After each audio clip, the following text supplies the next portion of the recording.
Welcome to the Books and Martinis podcast. I'm Priya. And I'm Mercy. And this is your go-to book podcast, where we lift, empower, and spotlight authors. Grab your martini and follow along. And don't forget to like, follow, and subscribe.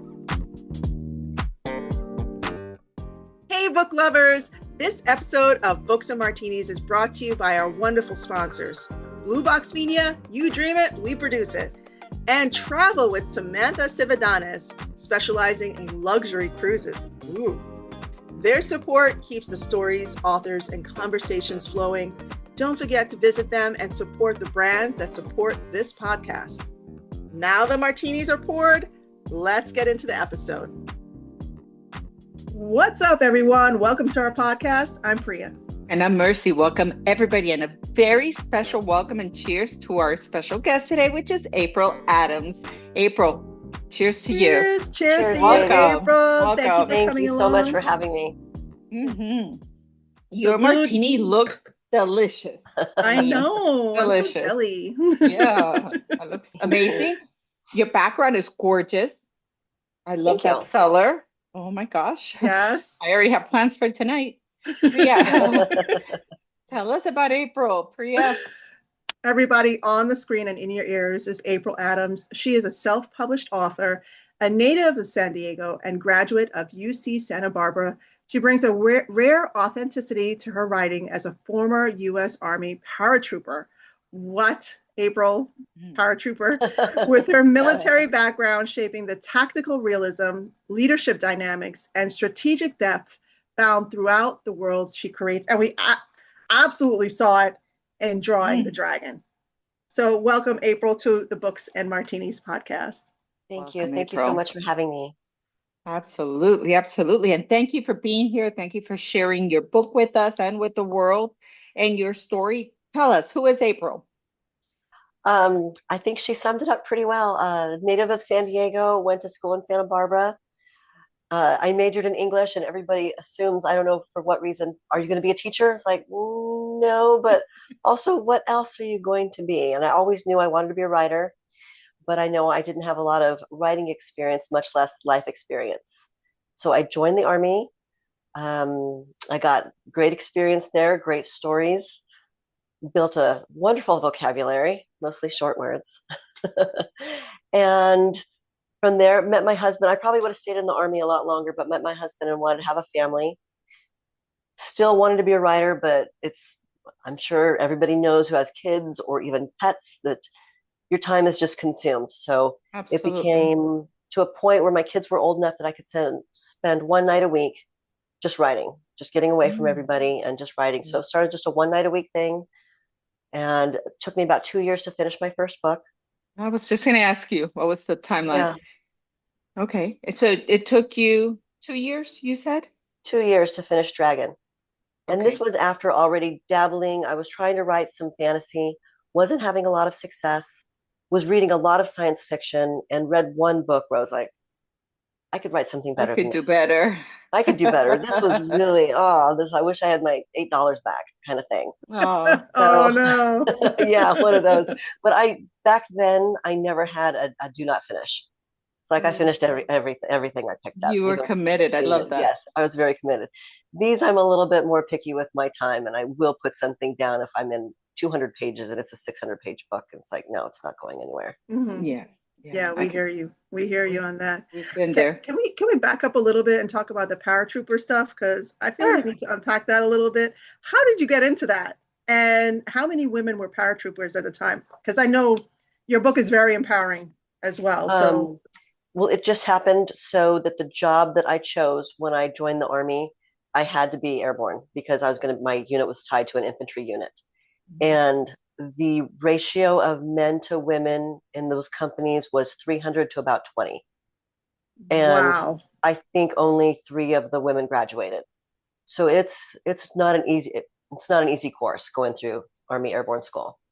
Wow. It Nutrition reminds rates me really of it reminds me of the movie G.I. Jane. Oh, I love that Girls, movie. remember that? Mhm. Yeah. I love the that reality of how rough it is. And you want to know something Goodness. crazy? That was Mhm. out in the theaters when I was at airborne school, and like one of my weekends off, I went and watched it. I was like just by myself too. It's just like, oh, So it How was so empowering crazy was that you that, brought that right? up. Yeah. Did you feel seen when you were watching it? Yeah. Seen? Yeah. Like, I'm here. I'm oh, doing this. I'm yeah. doing push-ups in the rain. Yeah, I'm did not I'm shave my out. head. Did not shave my head, but yes, Yeah. Right. push-ups in the rain for sure. Oh, wow. Wow. Wow, that's Well, thank simply you for your amazing. service. Let me Yeah. Oh, go there, my honor. Yes. please. And so, what was your favorite part of writing a book? Watching the characters come to life. There was a lot, and I know a lot of people say which character represents you the most or who's your favorite. I think authors really put a lot of themselves into every character they write if they're going to make that character believable. And I am that way with a lot of my characters, but I think I really do favor Jordan Scarlet and Jordan Blue. Scarlet is definitely my more snarky side, Blue, my more playful side. And let's see, as you get into further books, you'll see just development of other aspects of me. I love that. And how many books are out right now So there are of 9 books yours? total. Okay. There's like the first 3 that come out, and then there's 2 prequels. There's 2 fantasy books. There's 1 coming of age book, and they all tie in with the whole series. Oh, Oh, I Pretty love how it. seamlessly. Yeah. wonderful. And what a variety. Yeah. So, yeah, they all, I guess, intertwine together and bring you through the history of it. That's Mhm. fantastic. What I, keeps you inspired? Sorry, Priya, I jumped we in. always talk over each Oh, other, sorry. April. That's okay. Go ahead, go ahead. Um, a lot, you know what, the fans really do keep me inspired. Doing signings at Comic Cons, and people are coming back saying, "Is there a sequel out this year? Is there going to be one next year? Is the series done? When's the next book?" That really keeps me going. I could see that. Yeah. Oh, that's beautiful. I love that. And how do your kids feel about you writing? Oh, They love it? they're they're pretty ambivalent about it. Yeah. Like, oh, They're mom, like, she's "Oh, it's writing again. cool." And they're always, and they see my posts and they like them, and it's like, "Way to go, mom!" And or they'll see book sales, and they're very supportive. But oddly enough, for all the kids, there's not a lot of big readers amongst them. Uh, Okay. And that's surprising that my boys are gamers. My girls, were into makeup and music and other stuff. But yeah, they have no Not into idea books. how badass their mom is, because the sci-fi in here Yeah. is It's intense. it's sci-fi. It's like there's fantasy, obviously, with the elves and the trolls and the dragons, Mhm. which I want to talk Mm. about. But this is true sci-fi. The details, even the fact that you incorporated your military background in here, like the plot, everything is sci-fi. Why did you choose to do this genre? I know you talked a little bit about your background in your book and on your social media about looking up in the sky and being inspired, but why sci-fi? Growing up with Star Wars, Star Trek, and then just all the Mm. fantasy stuff too. Lord of the Rings, Dungeons and Dragons. Yes. It was everything I loved growing up, so it really imprinted on me, stuck with me. Thought it was something you'd think about all the time, where I would Is there a easily. Oh, character okay. that sticks out in your mind that you really aspire to recreate somehow in your writing? Oh, I don't know about recreating, but most Lord of the Rings, from Legolas to Luke Skywalker, just all the great heroes in those stories. They'll always be with Oh, me. oh my I love it. goodness. We're I aging ourselves. We go back to Star Wars and love it. Right? You know, Well, yes, Star Wars is still yes. coming out. They're still pumping out movies, so we're I good. They know, are We're I not that know, but old. we always think of the classic, right? Like when it all started and when it it all was Hmm. so started. new to the world. With Luke, Yes. yeah, and Yeah. Princess That Leia. was, oh my gosh. Yeah. So the trolls. Okay, you mentioned Legolas from Mhm. Lord of the Rings. So Hmm. let's talk about the elves and the trolls and the dragons. So you have ships Okay. that are alive in this Yes. book that are called Those, dragons. Let's talk. those are How, the how did you dragons. come up with that concept? Because I've never seen that. I think it was just about me trying to expand and include everything I loved. It's like, how am I going to include dragons in this when everybody's in space? Hmm.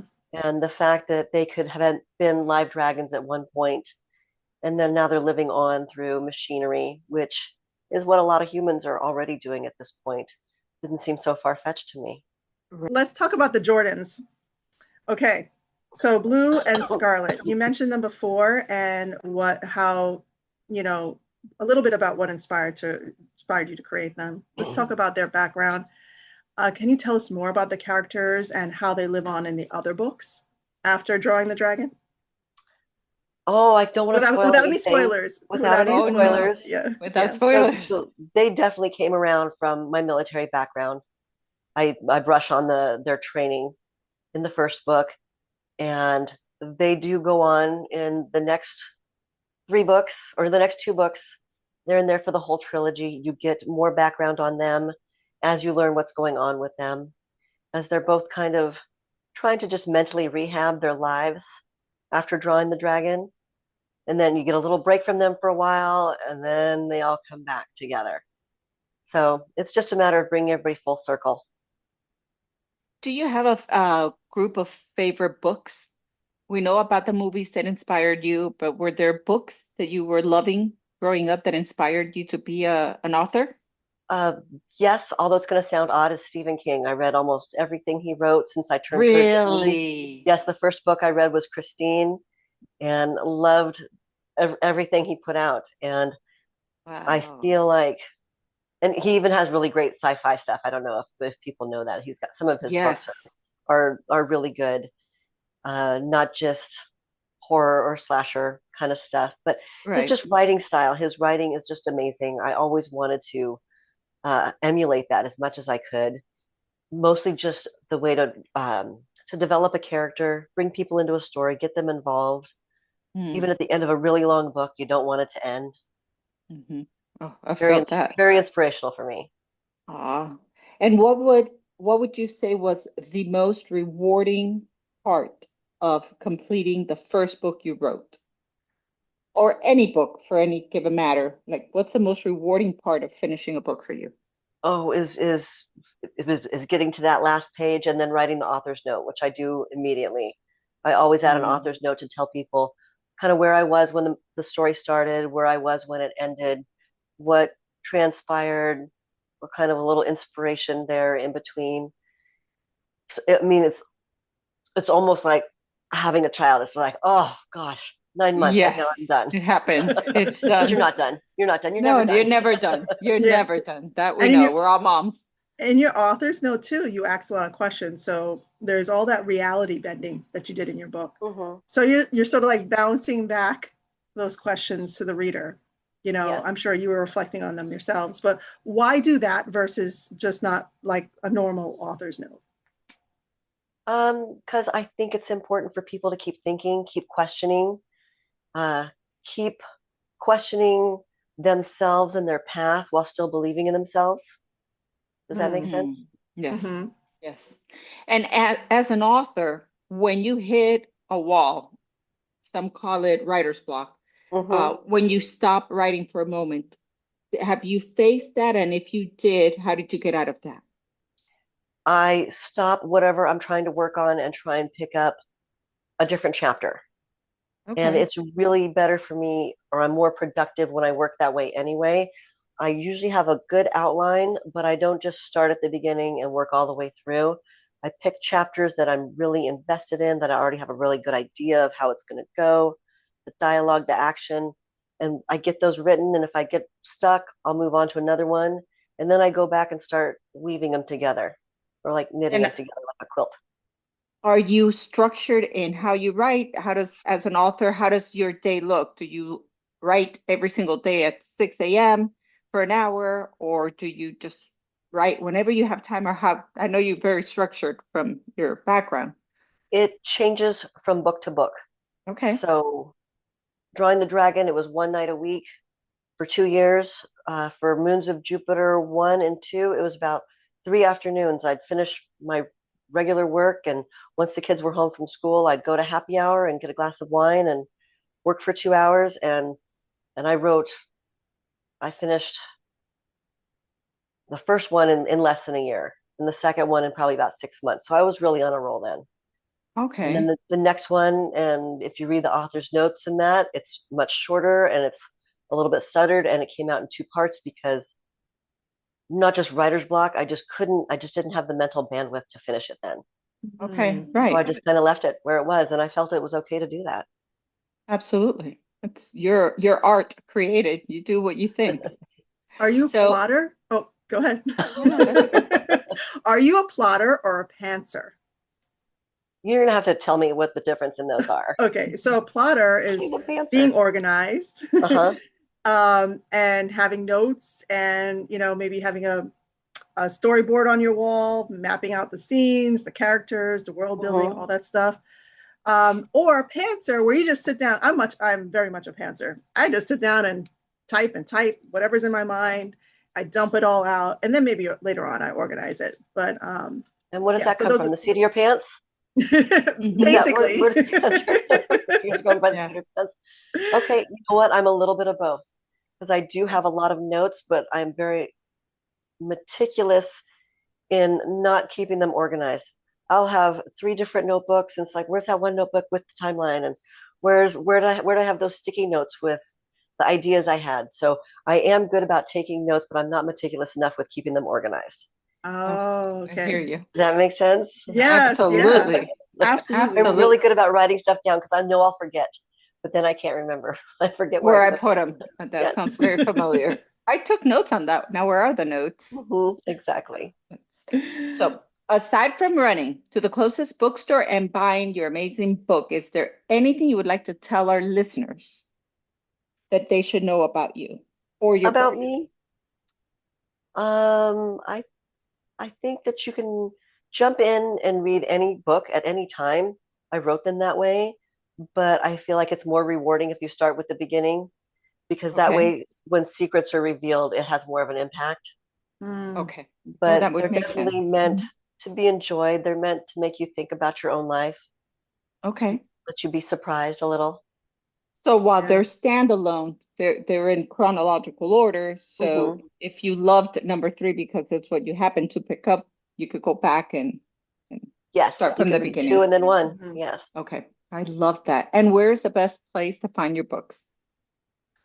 Um, well, if you go to my website, it's got links to everywhere. So you can get barnesandnoble.com.